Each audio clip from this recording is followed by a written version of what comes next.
2024 ఎన్నికల తర్వాత మంగళగిరి ప్రజలే నా నమ్మకం అయ్యారు. మీ అందరు తెలుసు 2019లో కరెక్ట్గా 23 రోజులు ఎన్నికలు ఉండగా నేను శాసనసభ్యుడిగా మీ ముందర నుంచున్నా. మీ సమస్యలు నేను అర్థం చేసుకోలేకపోయా, నేనేంటో మీకు అర్థమవలేదు. ఈ లోపల ఎన్నికలు అయిపోయినాయి.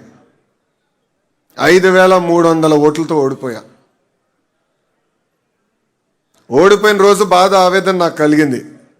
కానీ రెండో రోజు నుంచి ఆ బాధ ఆవేదన నాలో కసి పెంచింది. ఇక్కడనే మళ్ళీ పోటీ చేయాలి, మీ మనసు గెలుచుకోవాలని ఆనాడు నా ప్రయాణం ప్రారంభించాను. 5 సంవత్సరాలు ఎప్పుడు మంగళగిరి ప్రజల్ని కలిసినా, ఆయా దశాబ్దాలుగా మేము మా ప్రాంతంలో నివసిస్తున్నాం. బంధువులు కానీ మిత్రులు కానీ అందరూ మా ప్రాంతంలో ఉన్నారు. రూపాయి జమ చేర్చి ఈరోజు ఇల్లు కట్టుకున్నాం. ఎవరో అపోవాలేస్తున్నారు, ఇక్కడ ఉండేదానికి లేదంటున్నారు, రేపు మా భూమి లాగేసుకుంటున్నా అంటున్నారు. మీరు మా భూమికి శాశ్వత హక్కు కల్పించండి అని మీరు అడుగుతూ వచ్చారు. ఆ రోజు నేను మీ అందరికి ఒకటే చెప్పా, ఒకేసారి అందరు భూముల్ని నేను రెగ్యులరైజ్ చేయలేను. ఎందుకంటే కొన్ని అటవీ శాఖ కింద ఉంటాయి, కొన్ని కొండ పోరంబోకని ఉంటాయి, అనేక క్లాసిఫికేషన్స్ కింద ఉంటాయి. కానీ తప్పనిసరిగా ఇచ్చిన హామీ 5 సంవత్సరాలు నేను నిలబెట్టుకుంటా అన్నాను. ఈరోజు రెండో విడత కింద 3000 కుటుంబాలకి శాశ్వత భూ హక్కు కల్పిస్తున్నాం. భూమి మీది, మీరే ఉంటున్నారు, ఇల్లు కట్టుకుని నివసిస్తున్నారు, కానీ తాకట్టు పెట్టే పరిస్థితి లేదు. భయంతో మీరు బతికారు. ఎవరో వస్తారంట, ఎవరో బీకేస్తారంటనా దశాబ్దాలుగా ఒక భయంలో మీరు బతికారు. ఈరోజు ఆ భయం అనేది పోతుంది. అది మీకు శాశ్వత హక్కు ఆ భూమి పైన ఈరోజు కూటమి ప్రభుత్వం మీకు కల్పిస్తుంది. సుమారుగా 1000 కోట్ల రూపాయల విలువైన భూమిని ఈరోజు మీకు అందిస్తున్నాం. అది మీరు తాకట్టు పెట్టుకోవచ్చు, లేదంటే వేరే అవసరాలకు వాడుకోవచ్చు, లేదంటే ప్రశాంతంగా ఇంకా జీవితాంతం ఏ అధికారి కానివ్వండి, ఏ రాజకీయ నాయకుడు వచ్చి ఈ భూమి నాది ఎవరు ప్రభుత్వం అని చెప్పలేని పరిస్థితి ఈరోజు మేము చేస్తున్నాం. ఆనాడు మీ అందరిని ఒక విషయం కోరా. 2019 ఎన్నికల తర్వాత నేను అనేక అవమానాలు ఎదుర్కొన్నా. చాలామంది నన్ను ఎగతాళి చేశారు. సొంత నియోజకవర్గం గెలుచుకోలేకపోయాం. చంద్రబాబు నాయుడు గారి పైన కూడా కించపరిచే విధంగా మాట్లాడారు. నీ కొడుకును నువ్వు గెలిపించలేకపోయావు అని చెప్పారు అన్నాడు. మిమ్మల్ని అందరూ ఒకే విషయం అడిగా, 5300 ఓట్లతో ఓడిపోయా, దాని పక్కన ఒక్క 0 పెట్టి నన్ను గెలిపించండి, అభివృద్ధి సంక్షేమం ఏంటో చేసి చూపిస్తానని చెప్పా. ఎవ్వరు ఊహించిన విధంగా ఆంధ్ర రాష్ట్ర చరిత్రలో టాప్ 3 మెజారిటీతో 91,000 మెజారిటీతో నన్ను గెలిపించి మీరు శాసనసభకు పంపించారు. మీరు ఎంత ఎక్కువ మెజారిటీ ఇస్తే అంత కొండంత బలం వస్తుందని నాకు ఆనాడు చెప్పా. ఆ బలమే ఈరోజు నన్ను నడిపిస్తుంది. సంక్షేమ అభివృద్ధి అనేది కూటమి ప్రభుత్వం జోడెద్దుల బండి. రెండు మేము కలుపుకుని తీసుకెళ్తున్నాం. మీరే చూస్తున్నారు. నియోజకవర్గంలో ఇప్పుడు భూగర్భ డ్రైనేజ్ పనులు ప్రారంభించాం. 24 గంటలు నీరు అందించే కార్యక్రమం మేము శ్రీకారం చుట్టాం. పార్కులు, శ్మశానాలు, కళ్యాణ మండపాలు, ఇట్లా చెప్పుకుంటా పోతే అనేక అభివృద్ధి కార్యక్రమాలు చేస్తున్నాం. ఇంకో పక్కన పెన్షన్ 4000 రూపాయలు పెన్షన్, తల్లికి వందనం 2వ సంవత్సరం ఈ వారం వేస్తున్నాం. ఉచితంగా 3 గ్యాస్ సిలిండర్లు అందజేస్తున్నాం. మహిళలు బస్సులో ఉచితంగా ప్రయాణించేదానికి స్త్రీ శక్తి కూడా మేము తీసుకొచ్చాం. మూసేసిన అన్న క్యాంటీన్లు తిరిగి ప్రారంభించాం. కానీ ప్రజలందరూ ఒక విషయం గుర్తుపెట్టుకోవాలమ్మా, మన ప్రభుత్వం అధికారంలోకి వచ్చినప్పుడు ఆదాయం రూపాయి అవుతే ఖర్చు ₹60 ఉండే. పెన్షన్లు, అధికారుల జీతాలు, ఇంకో పక్కన అభివృద్ధి కార్యక్రమాలు. గడిచిన 2 సంవత్సరాలు కూటమి ప్రభుత్వం అహర్నిశలు కష్టపడి పెద్ద ఎత్తున పరిశ్రమలు తీసుకొస్తాం కానివ్వండి, ఆగిపోయిన పనులు ప్రారంభిస్తాం కానివ్వండి, ఇవన్నీ చేసిన తర్వాత ఈరోజు ఆదాయం రూపాయి వస్తే ఖర్చు ఇంకా ₹40 ఉంది. ఇంకా ఆర్థిక ఇబ్బందుల నుంచి మనం బయటికి రాలా. కానీ కూటమి ప్రభుత్వం లక్ష్యం ఒకటే, ఇచ్చిన హామీ నిలబెట్టుకోవాలని. అందుకే మీరు తిరిగి అడిగే లోపలనే ఈరోజు ఈ కార్యక్రమం ఏర్పాటు చేసుకున్నాం. అంతేకాదు ఆనాడు మీ గడపకు వచ్చినప్పుడు గౌరవంగా బట్టలు పెట్టి పట్టాలు ఇస్తానని చెప్పాను.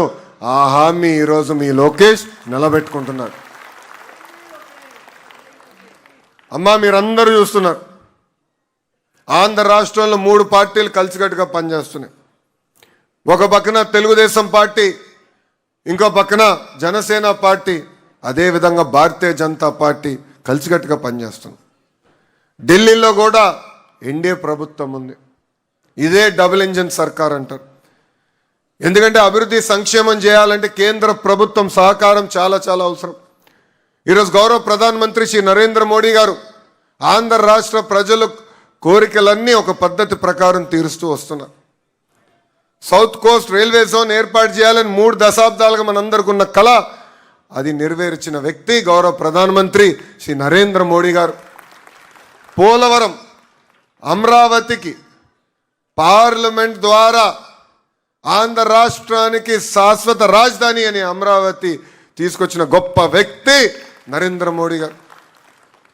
ఇంకో పక్కన నాకు అన్న సమానమైన పవన్ అన్న కూడా ఉన్నారు. మొన్న కూడా అన్నను కలిసినప్పుడు ఒక మాట అన్న రాజకీయాలు వేరు, రిలేషన్షిప్ వేరు. ఆ రోజు చంద్రబాబు నాయుడు గారిని ఒక తప్పు కేసు పెట్టి జైలుకి పంపించినప్పుడు కరెక్ట్గా 3 రోజుల తర్వాత పవన్ అన్న వచ్చి నన్ను కలిశాడు. ఆయన ఒక మంచి మాట అన్నారు, నీకు అన్నగా నేను నిలబడతా, నీకేమున్నా ఎప్పుడున్నా ఒక్క ఫోన్ చేయని నాకు భరోసా ఇచ్చింది మా పవన్ అన్న.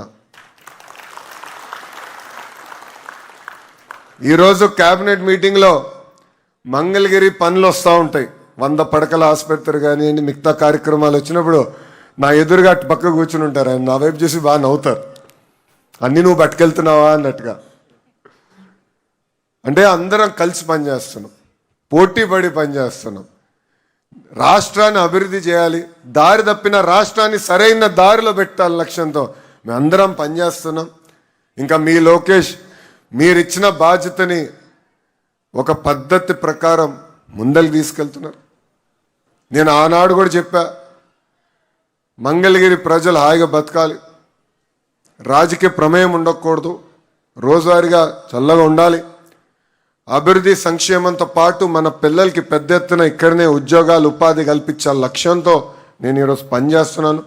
సంక్షేమ అభివృద్ధి 2 కలిసికట్టుగా నేను తీసుకెళ్తానని మీ అందరికి తెలియజేసుకుంటూ, నాకు ఇంత అద్భుతమైన అవకాశం ఇచ్చిన మీ అందరికీ ప్రత్యేకంగా 3 దశాబ్దాలుగా ఏ పని అయితే మీరు ఆశిస్తున్నారో ఈరోజు నేను అది చేయగలుగుతున్నానంటే ఢిల్లీలో ప్రధానమంత్రి నరేంద్ర మోడీ గారికి, అదేవిధంగా రాష్ట్రంలో ఒక పక్కన గౌరవ ముఖ్యమంత్రి చంద్రబాబు నాయుడు గారికి, ఇంకో పక్కన గౌరవ ఉప ముఖ్యమంత్రి పవన్ అన్నకి, వీళ్ళ ముగ్గురికి నా హృదయపూర్వక ధన్యవాదాలు తెలియజేసుకుంటూ, నాడు నేడు ఎప్పుడు మీకు నేను అండగా ఉంటా, మీకు ఏ సమస్య ఉన్నా పరిష్కరించే బాధ్యత నేను తీసుకుంటా. నా లక్ష్యం ఒకటే, అన్ని రంగాల్లో మంగళగిరి నంబర్ 1 నిలబడాలి.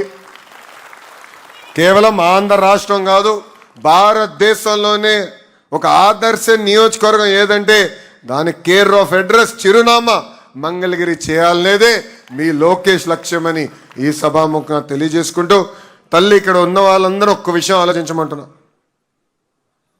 3 పార్టీల నాయకులు మీ ఇంటికి వచ్చారు. ఎందుకంటే అధికారులు వచ్చి కొలతలు తీసుకున్నప్పుడు కంపల్సరీ రాజకీయ నాయకులు కూడా ఉండాలని చెప్పా. ఎందుకంటే అపోహాలు వస్తాయి, ప్రజలు కంగారు పడతారు, అందరు కలిసికట్టుకు వెళ్ళండి అని చెప్పా. కనీసం ఒక కప్పు కాఫీ కానీ టీ కానీ మా నాయకులు మీ దగ్గర తీసుకోలేదు, ఒక గ్లాసు నీరు కూడా తీసుకోలేదు. అంటే ఒక పారదర్శకంగా అవినీతి రహితంగా ఈరోజు మేము ఇక్కడ పనిచేస్తున్నాం. దయచేసి ఇక్కడ ఉన్న ప్రజలందరూ గుర్తుపెట్టుకోవాలని సభాముఖంగా కోరుకుంటూ, నాకు ఇంత అద్భుతమైన అవకాశం ఇచ్చిన మీ అందరికీ పేరు పేరున నా హృదయపూర్వక ధన్యవాదాలు తెలుపుకుంటూ మీ అందరి దగ్గర నుంచి సెలవు తీసుకుంటున్నా. అందరికీ నమస్కారం. జై హింద్.